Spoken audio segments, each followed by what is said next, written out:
de segurança. Pessoal, destaque para vocês as distâncias de segurança, né? De uma forma bem sucinta. É aquela situação que seja suficiente para evitar que profissionais em procedimentos sofram acidentes inerentes à proximidade de perigo. Então, a distância de segurança, ela também executa o caráter de proteção. Observe, eu não estou falando de EPI, tá? Eu tenho que usar os EPIs, isso é óbvio. Mas observe que só os EPIs não basta. Eu tenho que respeitar as distâncias de segurança. E essa distância de segurança é descrita na NR10. Então, procedimentos que eu tenho que trabalhar. Observe essa imagem que eu coloquei para vocês aqui. Não é? A gente destaca que eu tenho aqui o ponto energizado, ó, que essa a gente chama aqui de bancada de chave, tá vendo? O colega está fazendo um procedimento aqui, digamos, de desenergização, ou que fosse reenergização, abertura e fechamento de chave. Observe, essa circunferência aqui representa a zona de risco, essa outra aqui representa a zona controlada. O profissional está executando sua atividade na zona controlada e quem adentra a zona de risco é a vara de manobra ou bastão de manobra. Vou repetir aqui, a distância de segurança é aquela que seja suficiente para evitar que profissionais em procedimentos sofram acidentes inerentes a proximidades de perigo, tá? Eu vou destacar para vocês aqui, ó, ponto energizado, essa região aqui, ó, aí é o ponto energizado, tá vendo? Eu destaco para vocês, aí é o ponto energizado. Eu estou mostrando a bancada de chave fusível. Eu poderia estar falando, por exemplo, de um transformador, é um ponto energizado. Poderia estar falando de uma religadora telecomandada, eu poderia estar falando de um regulador de tensão, poderia estar falando de um banco de capacitores, tá, galera? Esse é o meu ponto energizado. Dentro da circunferência, né, na região onde se encontra o meu ponto energizado, imediatamente vai nascer a minha zona de risco. Ou seja, é uma área, é uma região onde o campo elétrico e magnético é muito intenso. E se eu tenho um campo elétrico e magnético em uma determinada região do circuito muito intensa, isso me dá uma noção de que nessa área aqui, tanto na abertura como no fechamento de circuito, existe uma grande probabilidade de um arco elétrico ou arco voltaico me atingir. Tá? Então, o que é arco elétrico ou arco voltaico? Isso eu destaco com detalhes no curso de NR10 básico, porque senão a gente vai perder tempo aqui, né, galera? Então, observe, arco voltaico, ligeiramente falando, é a passagem da energia pelo ar. Tá? Isso acontece quando eu tenho uma rede com muita carga ligada e eu vou fazer a abertura ou fechamento da mesma e nesse momento pode gerar um arco elétrico. E se eu estou dentro de uma área de risco, onde esse campo elétrico e magnético é muito intenso, existe uma probabilidade de eu ser atingido por esse arco elétrico manifesto. Agora, essa região aqui é a minha zona controlada. É nessa região aqui que eu não tenho tanta influência do campo elétrico e magnético emanado desse ponto energizado. Observe. Claro, porque quanto mais distante eu fico do ponto energizado, mais fraco fica a influência do campo elétrico e magnético. Logo, na abertura ou fechamento de circuito, a probabilidade de eu sofrer uma descarga elétrica nessa distância aqui é próxima a zero. Então, eu estou trabalhando com segurança. Distância de segurança. Dado a importância desse tema, eu destaco para vocês mais uma vez. A distância de segurança é aquela que seja suficiente para evitar que profissionais em procedimentos sofram acidentes inerentes à proximidade de perigo. Tá? Eu tenho aqui também, ó, a minha superfície isolante, é destacado na norma. Nesse exemplo do poste, a nossa superfície isolante é o poste, não é? Onde eu estou ali vamos dizer assim, me ancorando ou utilizando o mesmo de plataforma juntamente com a escada para estar ali em uma proximidade considerável de trabalho com segurança. Estou fazendo um procedimento em cima da escada. Tom, eu poderia fazer esse procedimento do chão? Pode, desde que eu adote medidas adequadas, tá? Então isso fica a cabo de regimento interno de cada empresa.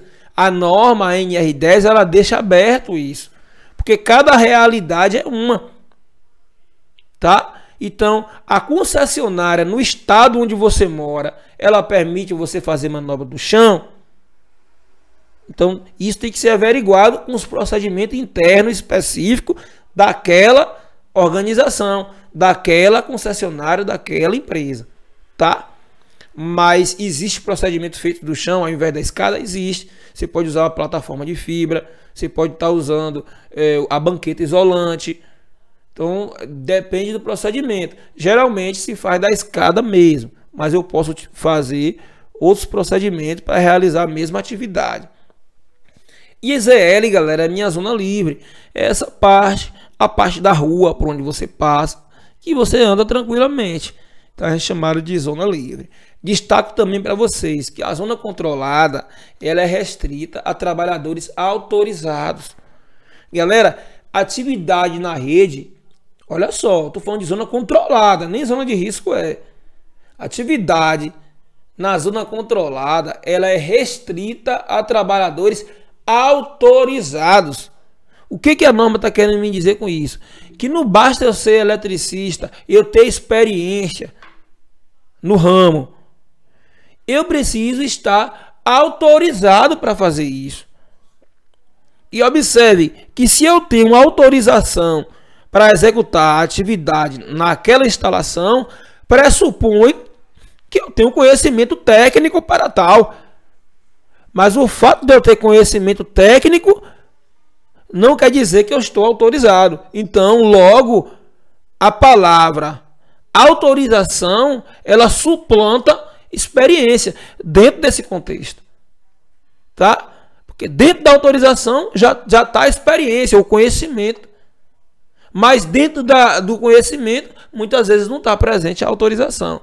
Então, fiquemos atentos. Zona controlada é atividade restrita, né? A atividade na zona controlada, melhor falando, é restrito a profissionais autorizados. Zona de risco é restrita a trabalhadores autorizados e com adoção de técnicas. Olha só, eu tenho que ser autorizado e tenho também que adotar alguns procedimentos, algumas técnicas para estar trabalhando naquele ambiente. E não é só técnica, eu preciso ter também instrumentos e equipamentos apropriados para tal trabalho.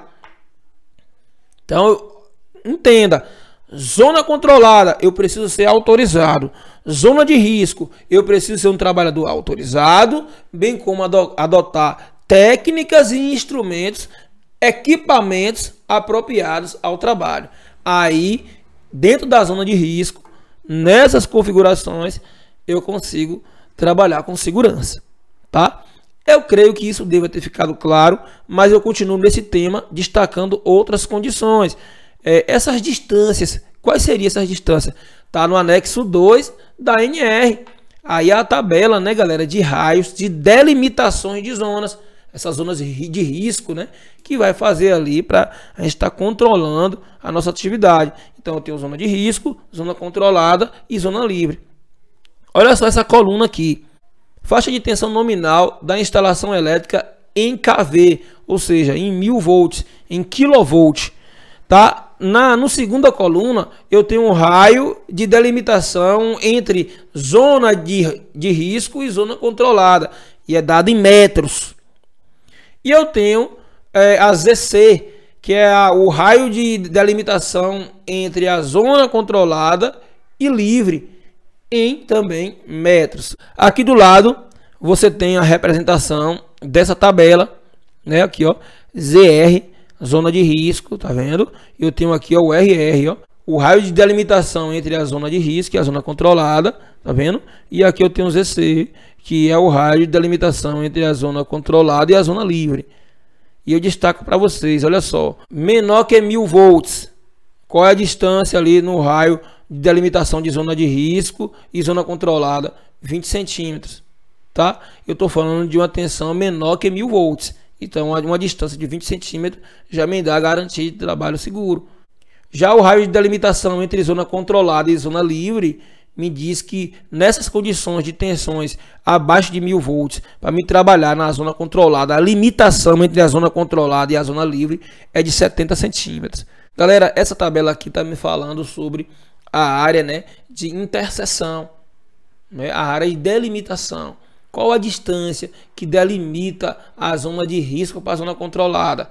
Isso vai ser referenciado de acordo com o nível de tensão do circuito, tá? Eu tenho uma tabela aqui já pré-estabelecida. Você vai ver qual é a realidade de nível de tensão que você trabalha e você vai aplicar para saber, por exemplo, o raio de delimitação da zona de risco e a zona controlada. Olha só, digamos que você trabalha numa rede de 34.500 volts. A gente vai adotar essa parte aqui da tabela, essa linha aqui, ó. A gente vai pegar aqui, ó, tensões maior ou igual a 36.000 volts e menor que 45.000 volts, eu vou estar utilizando a área de delimitação da zona de risco e a zona controlada é de 63 centímetros, tá? Já na zona controlada para a zona livre, né, o raio de delimitação entre as duas seria ali, por exemplo, de 1,63 m. Eu preciso que você entenda isso, tá? Então isso é chamado de raio de delimitação entre zonas de trabalho, tá? Fiquem atentos. Condições gerais para desenergização de circuitos. Eu destaco para vocês item 10.5.1 da nossa NR10. Somente serão consideradas desenergizadas as instalações elétricas liberadas para trabalho mediante os procedimentos apropriados, obedecida a sequência abaixo. Isso está dentro da letra da norma, galera. Olha só. Primeiro eu vou seccionar, que é abrir, depois eu vou impedir a reenergização, constatar a ausência de tensão, instalar aterramento temporário, proteção dos elementos energizados, que estão ali na zona controlada, que a gente já acabou de falar, e também instalação de sinalização de impedimento de reenergização. Eu tenho que fazer todos esses procedimentos. A rede só vai ser considerada desligada, desenergizada, melhor falando, depois que eu seguir todos esses procedimentos. Isso é a visão da norma. Você pode até ter uma opinião. Poxa, não, Tom, para que essa sinalização? Galera, é importante a sinalização. A sinalização é tão importante quanto o aterramento. Então é preciso obedecer os procedimentos da norma para se evitar acidentes. A placa de sinalização não opera esse equipamento, desempenha um papel muito importante. Eu não vou fragmentar cada procedimento passo a passo, porque isso eu já faço no curso básico de NR10. É só você dar uma chegada lá que você vai ver lá o procedimento de desenergização. Mas fique claro isso, a rede só vai ser considerada desenergizada à luz da NR10 depois que se segue esses procedimentos aqui, ó, sequenciados, coordenados, tá bom? Fiquemos atentos para isso daí. Fatores que contribuem com o impedimento da realização de trabalhos: iluminação inadequada, posição de trabalho, a questão ergonômica, né, galera? Eu preciso ter um posicionamento de trabalho adequado. Isso aqui não é adequado, por mais que você ache bonito, mas não é adequado para sua ergonomia, é perigoso. Presença de ventos, aquelas ventanias ali acima de 40 km por hora, é interessante que você paralise a atividade para evitar maiores acidentes, tá bom, galera? Também poluição, chuva e umidade. A gente já difundiu isso aí, né? Que a chuva ela aumenta a probabilidade de acidente para quem trabalha na elétrica. Pode ser reenergizada ou desenergizada. Isso é perigoso. Condições de trabalhos e humanas são fatores também que podem ser impeditivos para o trabalho. Ferramental inadequado, EPI, EPC inadequado, a condição de saúde do cara não está legal. Você vai trabalhar em altura com eletricidade ainda. E mesmo que não fosse em altura, mas só pelo fato de estar trabalhando com eletricidade já é perigoso. O trabalho em altura só vai agravar ainda mais a probabilidade de acidente combinada com ferramental inadequado, EPC inadequado, bem como as condições de saúde do indivíduo, né, galera? Tem que estar em dia, tem que estar ok, tem que estar bem para trabalhar. Então, físico e mental. Lembra que a gente falou em algumas aulas anteriores, os fatores físicos e mentais também afetam no serviço. E isso quer dizer condições de saúde.